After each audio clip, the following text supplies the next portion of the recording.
עכשיו שומעים? והקסם.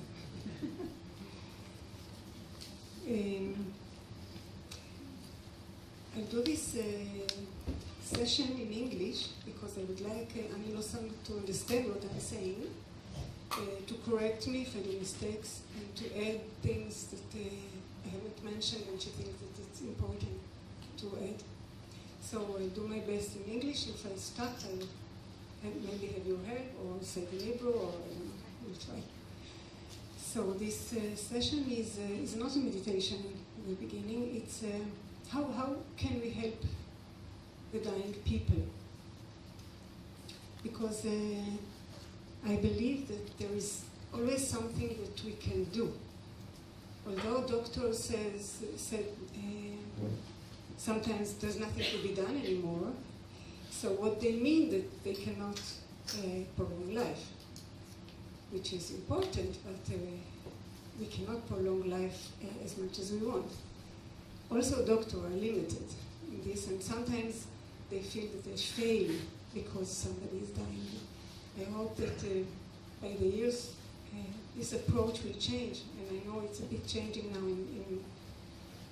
in schools of medicine. That doctors are not God, and they do their best, but people die in the end. And for us as non-doctors, things can be done to help on many levels. And as I think I mentioned yesterday, that if at one point there's nothing outwardly or physically that could be done by us, if at one point the person is not listening, he cannot hear anymore, or he cannot express himself anymore, we can still sit near him. We can do some practice that we'll try to do later in the end of the day, Tonglen. We can do this for him, and we can just sit quietly and breathe with him. And as I personally believe, and I think it's quite, we can understand this from the process of living. At one point, the mind is very, very sensitive. The very subtle mind is very, very sensitive. And the dying person can feel and understand. Understand what we say, if he can still hear, or feel our presence near him. So for that, we should always remember that if we are near somebody who's in the process of dying, what we say and how we behave should be very much under control and with the awareness that he might understand everything. Sometimes in the worst cases, people are fighting about his about his belonging. But sometimes I have noticed that family and nice people that really like this person just speak about, ordinary things, jokes, and I wonder if it helps the dying person. I'm not so sure. So we can do our best to think what suits him. And this takes me a step backward to think with the dying person if it suits him while still he can talk, and think in an ordinary way what will suit him in the time of death. A bit like Ani Losang asked us to think, how do we want to die and how we don't want to die. So if somebody, I don't know, it depends, a few months, a few weeks before he's dying, if he knows that he's going to die, not everybody knows that he's going to die, want to say something or to talk about it, so we should cooperate and see what he wants to say. I had a very interesting experience in the parents' house where I work, that there is a, how do you call a nurse maid? A nurse. Very, very nice person. Really very nice person. So at one point he took a course of palliative care, And he understood that it's connected to my work, and he asked to talk to me. And he said, he mentioned a woman that died a week before. And he said, at one point, she told me, I think I'm going to die, which is quite, and she was going to die. She felt that she's going to die. She wasn't happy about it. At the beginning, that time, they thought that she's just depressed because she didn't want to eat, so they asked me to cheer her up so she can eat, because they are very much concerned of not losing weight. People have to die. No, really, in parents' house, it's the Ministry of Health that is looking after if they lose weight or don't lose weight. So they're under pressures there. So she was upset because she didn't want to die. There was a celebration in the family a week later, but she said to him, not to me, that she feels she's going to die. And then he joked and said, I hope it won't happen when I'm working. So, and he asked me, what should I say? Is it okay? So I said, well, I think it would have been better to tell her, if it will be when I work, what would you like me to do? And he was, wow, right. He really understood it. But he has no training to think like this. He just don't want to be there when she's dying. Or also he want to express his sadness that she's leaving. So he doesn't want to be there. So if somebody does mention that he is dying, so it's good. We can talk to him and ask him, okay, what do you think about the time of your death? How do you feel about it? And if he says that he's afraid, for example, so we can try to find out what frightened him. Many people are not being afraid of not being, but really suffocating. This is what frightened them. That this moment of not being able to breathe anymore.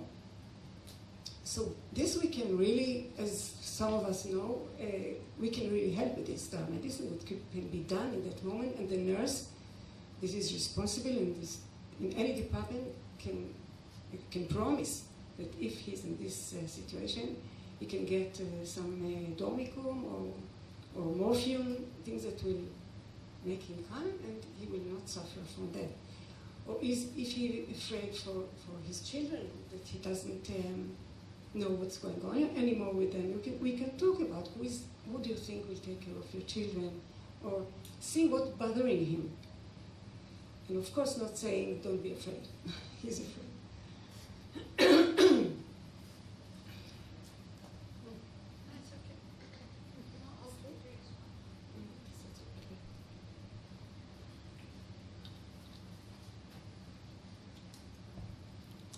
In some cases, it's a bit sad that the person knows he's going to die, the family knows he's going to die, but they will not communicate on this basis, not to upset the other side. He doesn't want to say that he's going to die because it's sad for them. They don't want to talk about his death because it will upset him. And they live on a basis lie instead of using this very important moment to communicate. If they could speak about it. But this is not something, I can say it to you. You cannot tell somebody else to do that, because if the family is not ready, so they're not ready. Unless you try, you know them a little, and you see if they can talk about it. Sometimes it really, no. This connects me to another point, which is very, very important. I think also I mentioned it yesterday, that we have this idea, which is right, that we want to die we want ourselves, and we want the dying person to die quietly, to end his life in a quiet way. But sometimes it cannot happen because of his way of living, because of his karma. And as my teacher used to say, everybody is my teacher for this work. as everybody has his own way of living, everybody has his own way of dying. And our job is to see what is his way of dying and to support him, to see what can we do, how can we support them instead of trying to change his approach, to change things according to what we think is good. So if the person is angry or agitated, so of course we cannot tell them, be calm. But we can sit there quietly and maybe ask him, do you want me to read your story? Can I touch you? Always, I always ask before I touch somebody if you can answer me, because maybe it irritates him. Also, we have to think where we touch. I just saw a nurse, a very kindly nurse, touching this woman who is completely out of very far from us. This woman I told you about it, 3 years she's lying in bed. Calling her, and then touching her belly, massaging her belly, which is such a delicate place, with much love. But I'm not sure that it's the right thing to do. I don't know, but all what I can say that we have to be very careful, to be very, to see what can harm and what can help, to try to find the reaction of the person, to see if what we act is the right thing to do, because we want to help him. And as I said before, if he is cooperative and if he wants to talk about his death, so we can really ask him, who would you like that you will be near your bed when you die, not if you die, because he knows he's going to die. Do you want somebody to sing for you when you die? Where do you want to be buried? Another thing is, do you want to say something to anyone that you are leaving now? This is concerned the farewell, like the departure. Do you want to say anything important to anybody, to your wife, to your mother, to your daughter and son, neighbors, whoever? Do you want to is there anything that you regret? You want to ask for forgiveness from anybody? Is there anybody you want to forgive to? And then ask him about the nice thing that happened to him in life, so he can be satisfied with what happened in his life. And he can find the nice thing. Maybe in his childhood, maybe his relations with his partner were very, very nice. Children, it depends, but normally people do find good memories of their life. I don't remember anybody that, if I ask him, tell me about your nice experiences in life, that they say, I don't have any. They always find good things, because they need this nice thing to rely upon. And if they leave this world on the memory of the good things they've done, the good relations that they've done, it's so nice. And also, if he talks about it, he gets my appreciation, because, for example, these old people, they look like nothing at that situation.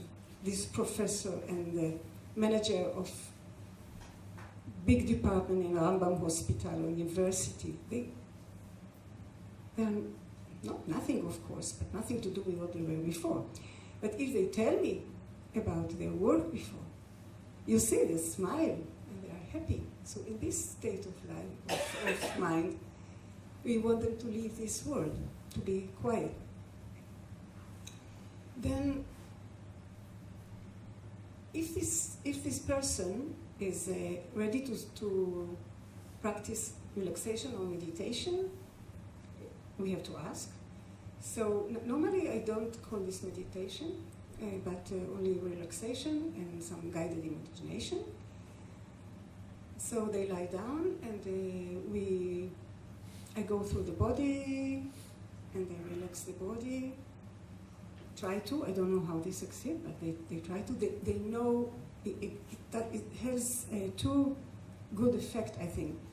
One is for this time when we practice it, and then if we repeat it, so maybe in the time of death, we could, he will do it himself, or I will be there, or you will be there, and you can mention it again, because he knows it already, so we can use it.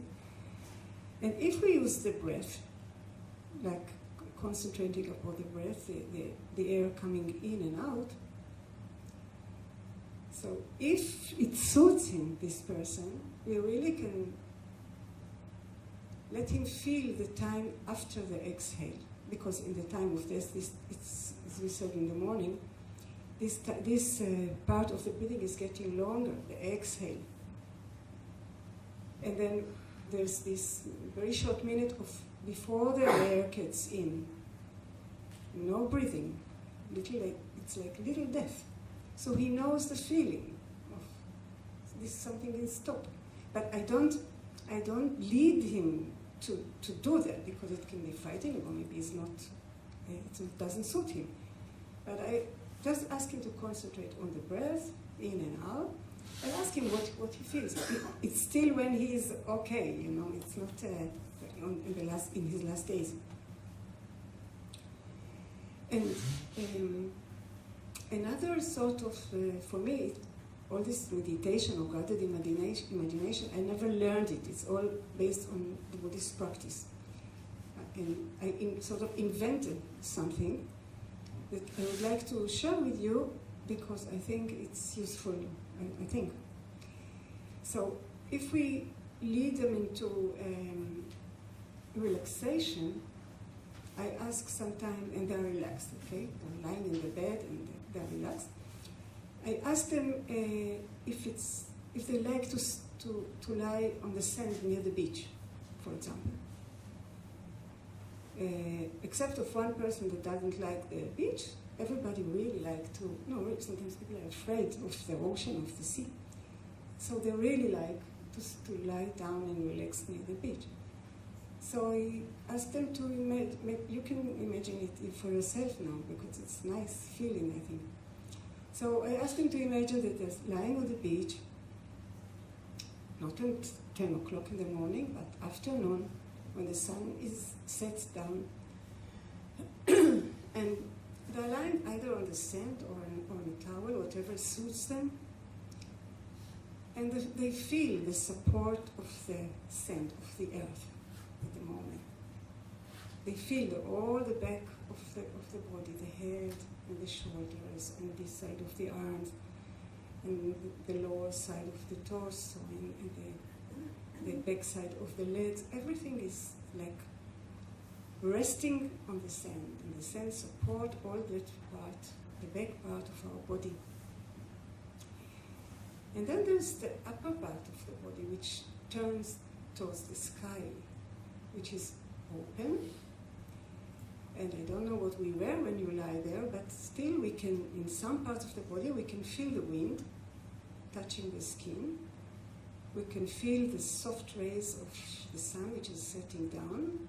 Very soft, warm, nice rays. We can hear the sound of the waves of the ocean, of the sea. And I tell them that they feel all the elements of the universe, because there is the earth, and there is the warmth, and there is the water that they hear, and there is the wind. And on contrary to the sand, the earth that supports them, there is the sky which is above them. And actually the sky, if you think about it, begins here. It touches, the sky is not there. We just see it as, so the sky touches us here, but they are limitless. And this is what I like about it, because also the mind is limitless. So if they can think about the sky as limitless, it means that their mind can understand it in a way. So at one point, they think about the support of the sand, then they think about the limitless of the sky, and they are in the middle at the moment, between earth and sky. And if it suits them, so we go to the birth, to the breath at that point. So we breathe in and we breathe out, and we get from the universe and we give to the universe. And they stay like this as much as I feel it's okay. And some people ask me to record it, and they practice it at home. And to my belief, it can help them when they are approaching the real death. Another thing that we could do before the real time of death is to read with them some, if it suits them. Everything is if it suits the person. We have to be very sensitive. To read with them any text. If it's somebody who, these psalms, Tehillim, psalms, right? Touches them, so we can read psalms with them and ask, what does it mean to you? Some people are very happy to talk about it, or that we read for them, because for them it means something. Sometimes there's any sort of paragraph that I feel that will suit the person. I have to know him a little before I use this.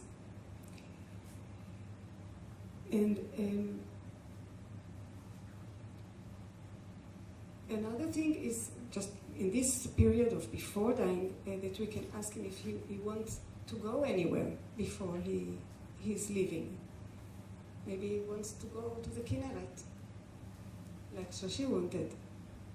When I read this book, A Year to Live, of Stefan Levin, it's very, very recommended to practice it. I read it because he really takes a year, and he goes, what will I do if I have 1 year to live? What will I do if I have 11 months to live? Till one day. So at one point I felt I want to go again to the, I really thought like that. I want to go again to the beach in Haifa, because I was born in Haifa and I used to go a lot to the beach, and many years I don't go there anymore. And I don't know why. I wanted to do that. I wanted to do that because maybe I'll die tomorrow. So it could be stupid, because I could have think maybe I want to go to India to see my teacher again, or I wanted to go to the beach. But, huh? The name of the book you said? A Year to Live. And the author is Stefan Levin. I thought one day I'll translate it, but I don't know when it will happen. It's very a book to practice with. Well, you want to translate? It's translated already? שנת חיי האחרונה. I don't have to translate it. It's very interesting practice. At one point I had the idea of having a group that will practice it. He also offered this in the book. You can have a group and meet every week and think together, what have I done in this week according to my approaching the time of death.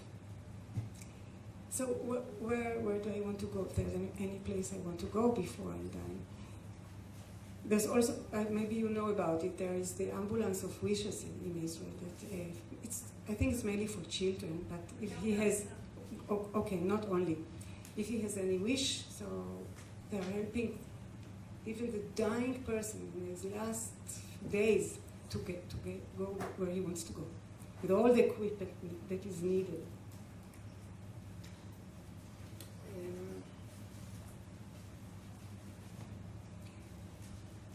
Another thing that I think is important to mention to us as Buddhists, some of us are Buddhists, that we have some practices that we do and some beliefs and many mantras and so on.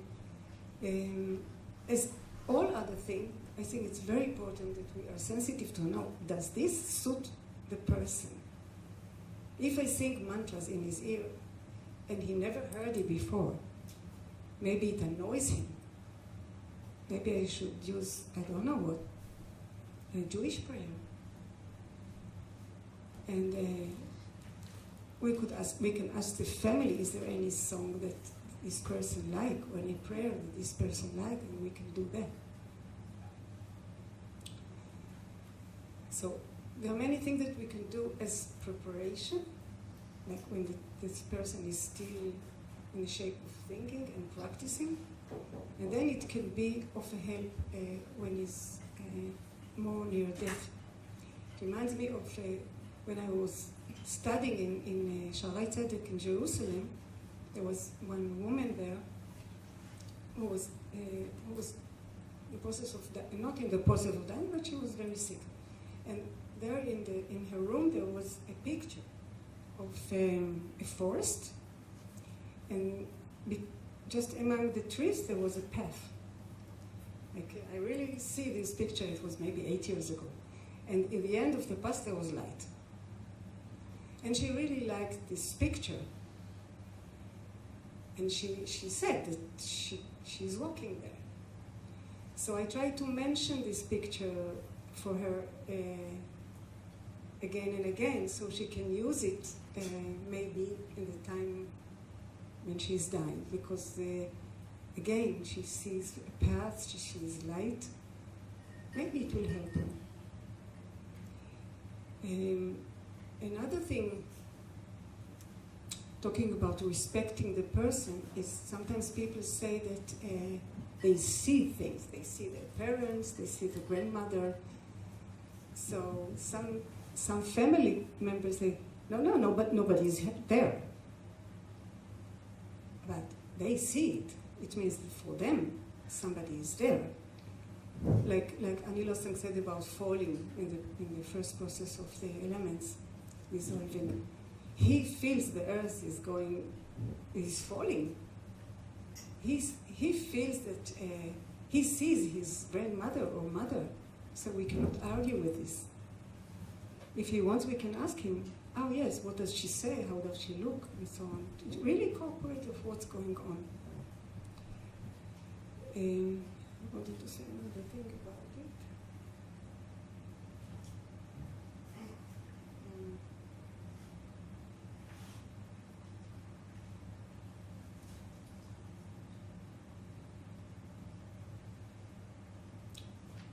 Maybe I'll remember later, because I think it's not mentioned here even. So then we arrive to the time, really a time of death. Okay. It's not that what I thought before, but I want to read you that. It's a short poem by Admiel Kosman, and it says, תודה גל, תודה עננה, תודה רבה לכם. עליה הזדרכת, תודה. גשם, תודה. ניחוח קל, תודה. עץ, תודה. דשא, תודה. עלי שלכת. תודה רבה לכם, ממש. תודה. אבל אני חייב עכשיו ללכת. So, I translated it for Losang yesterday. I think I understood the Todah. Todah. I think it's so important to, being grateful. It's such a good state of mind. And it's so easy because as Leora says, it's okay. I think it's just short. No, I think they don't hear. No, it's very short. As Leora says, it's like you always find something to be grateful for. So we have a tendency to look on the negative side instead of looking at the good side. So such a nice mind state when we go like, wow, I'm so fortunate, everything opens. So I understood the Todah, so It's what I translated to you yesterday, that he says for the clouds, for the trees, but he has to go now. Yeah, he has to go now. You're very nice, but I have to go. Exactly.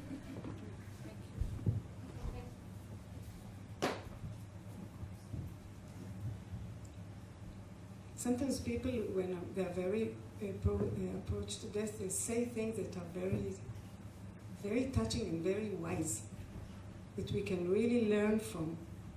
It's not how we can help them, it's how they help us. One person, old one, he could hardly talk, and he said to me, "You are still very young. You can do a lot of things." So it was very touching for me. I know I'm not very young, but comparing to him, yes. And the fact that he said, "You can do many things," I took it really seriously. What can I do? Really, to have a meaningful life, to help people. If he says so, I think he's right. His consciousness, he was a wise person, but I think that at this time, sometimes they're very clear when they speak from another perspective. Sometimes.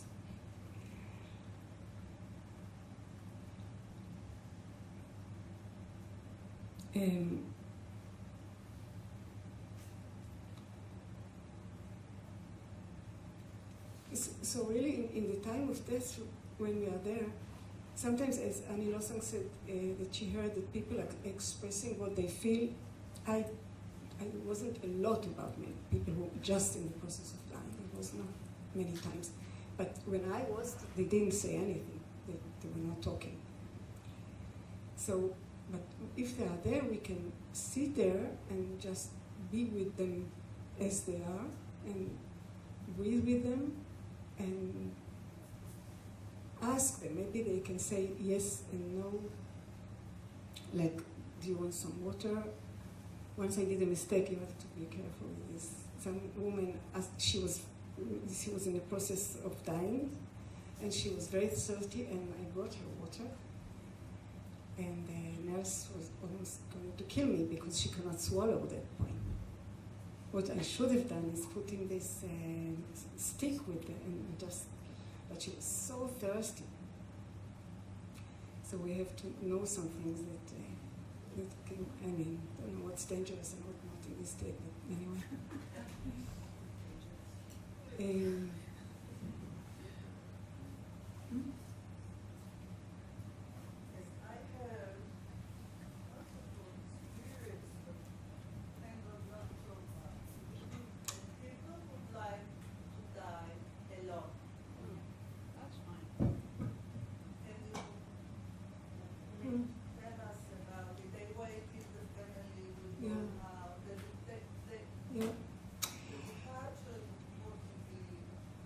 Yeah, I can understand it very much. Why also? Because the one of us who gave birth, I heard many women, also I think me, that at the time of giving birth, with this painful step, you don't need anybody.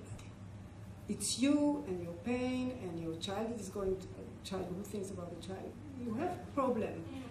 And the husband that holds the hand, oh, I mean, no need. And yeah, you don't need anybody to touch you in the time of the tzilim.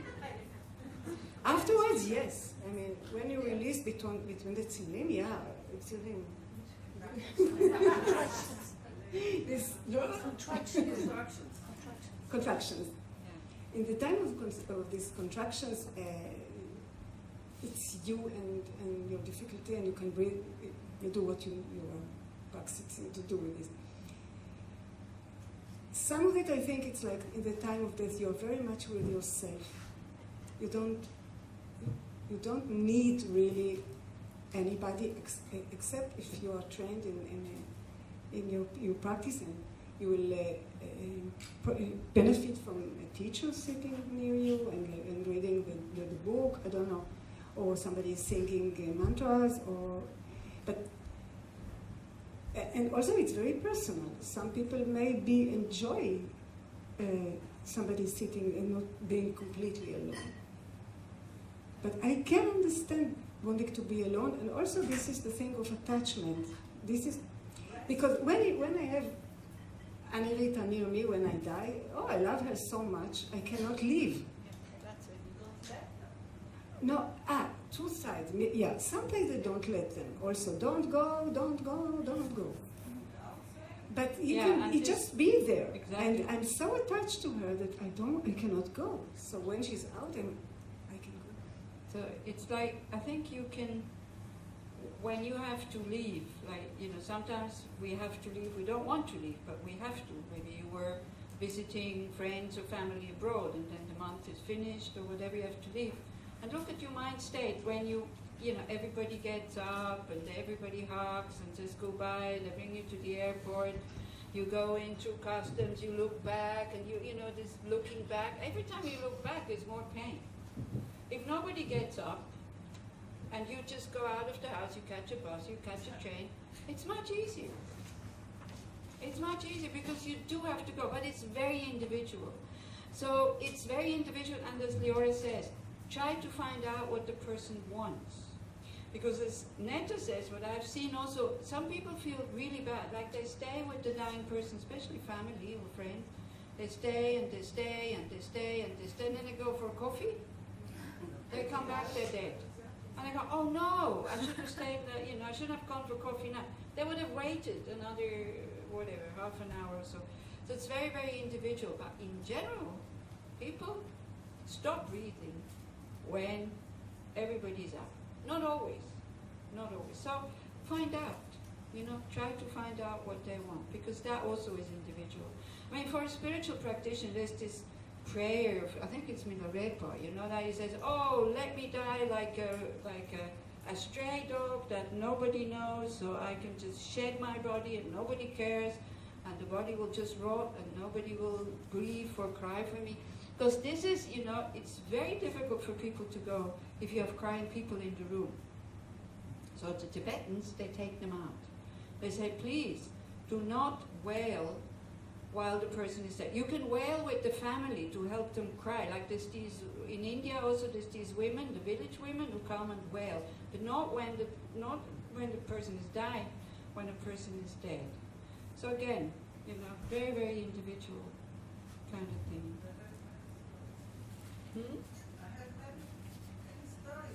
Yeah, and then so this is one thing.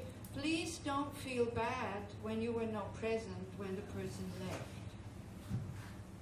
It's okay, that's what they decided to do, because they know you're here, they know you went for coffee. It's not conscious that they say, oh, now I'm going. It's just like, it is, as I say, it is a very private moment. When they feel they're free now. Yeah, they can go. I also had like this 95-year-old woman who said, I think I should be dead, but I can't die. So a few times she was on her way out, but they always brought her back. So when I was just in Switzerland, because it's the mother of my best friend, and I was with them when the phone comes, and she's in that state, and I told her, I said, don't go. If you go, she will come back again, And then her brother lives nearby, so her brother went, and she was never as attached to the brother as she was to her two girls. So I thought it was really nice that this last moment she was with family, she was with her son that she was not so attached to, so she wasn't alone, but she could go in peace. So that was very nice. He spent this last night kind of with her. Yes? You're talking about maybe elder people, but Not necessarily. Not necessarily, but yeah. if I have the idea of young women who have like children and has cancer and knows that it's the end of the going, if you know from your experience what could help from the presence of us women. Yeah, I just had a story that was told to me from a friend that does the same work as me. And she was... You have to repeat the question. If there's a young woman who is cancer patient and she's dying and she has young children, because we talked a lot about old people. So a friend of mine who does the same work as me, she works in Tel Shomer, just told me that she was accompanying, we call it accompanying, I don't know if there's a better word in English. A young man, I've met him too. He wasn't 40. he was younger. And his wife divorced him at the minute that there was, they found out that he's sick. And he has 3 children. And the elder girl has to have her bat mitzvah. And this friend of mine told me how she worked with him, like talking with the children and preparing them and him to this departure. He was very sad about it. I mean, of course, he has young children. But the situation was like that because they were so open, the child, I think he's 10 years or something, came to her, to my friend, and asked her, what's going on when we die? And she said what she understands. And also, when they say goodbye, when he said at one point that you want to have dormicum. This dormicum is a medicine that puts you dormicum, it's dorming, it's sleeping. When you suffer a lot, you can ask for it in hospitals, and you fall asleep, and then you die. And at one point he asked for it, and before that the children came and they said goodbye. And this friend told me that the son went home and said, I have to hear from my father that he loves me. And he was already going into the sleeping. And my friend took the telephone and gave him to this guy and said, you have to tell your son that you love him. And she said, he made such an effort from his deep sleep. He said, I love you. So it's sad, but they did a beautiful work. Not everybody can do it. But if he was very open, and his children, and his mother also, she was great. And after that time, she told this friend of mine that she wants to learn what we are doing, this spiritual caregiving at the moment. So we can try to do this. Sometimes succeed, sometimes not. I wanted to tell you 2 Jewish stories, a nice one about wanting to go and not succeeding. One is that there was a very old woman who had enough of her life. I hear it a lot, they had enough of their life, but they don't die. It's not in our hand. And she went to the rabbi, and asked him, what should I do? I don't want to live anymore. So he asked her, what is something that's very important to you in life? So she said, every Saturday I go to synagogue. So he told her, stop going. And then she died. And then another one is that there was one of the very famous rabbi a long time ago. I cannot remember their name because I'm not very much into I don't know. But very famous Jewish rabbi that are many stories about them. He was very old. Don't know if he was very old, but very sick. And he had a woman who took care of him, and he was going to die. And on the yard outside his house, all his disciples were praying so he would not die. And she actually wanted him to die because he suffered a lot because he was very, very sick. But they prayed and prayed, they prayed and prayed. He didn't die. So what did she do? She went up to the roof, took a big stone and threw it down to the yard. And for a moment, everybody stopped praying. Then he died. It's also the force of praying.